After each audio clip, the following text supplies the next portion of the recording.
সেতু ভবনের হামলার ঘটনায় রিমান্ড শেষে কারাগারে ভিপি নূর।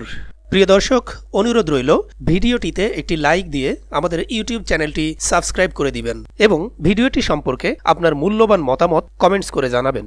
রাজধানীর বনানীর সেতু ভবনে হামলার ঘটনায় করা মামলায় গণ অধিকার পরিষদের সভাপতি ও ডাকসুর সাবেক ভিপি নুরুল হক নূরকে কারাগারে পাঠানোর আদেশ দিয়েছেন আদালত।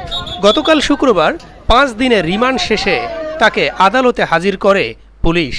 এরপর মামলার তদন্ত শেষ না হওয়া পর্যন্ত তাকে কারাগারে আটক রাখার আবেদন করেন মামলার তদন্তকারী কর্মকর্তা।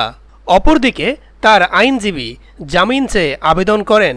উভয় পক্ষের শুনানি শেষে ঢাকার মেট্রোপলিটন ম্যাজিস্ট্রেট শাকিল আহমেদ তার জামিন নামঞ্জুর করে কারাগারে পাঠানোর আদেশ দেন। এর আগে গত 21 জুলাই তার 5 দিনের রিমান্ড মঞ্জুর করেন আদালত। উল্লেখ্য, গত 18 জুলাই সেতু ভবনে হামলা হয়। এ ঘটনায় সেতু ভবনের কেয়ারটেকার রবিউল ইসলাম বাদী হয়ে বনানী থানায় একটি মামলা দায়ের করেন।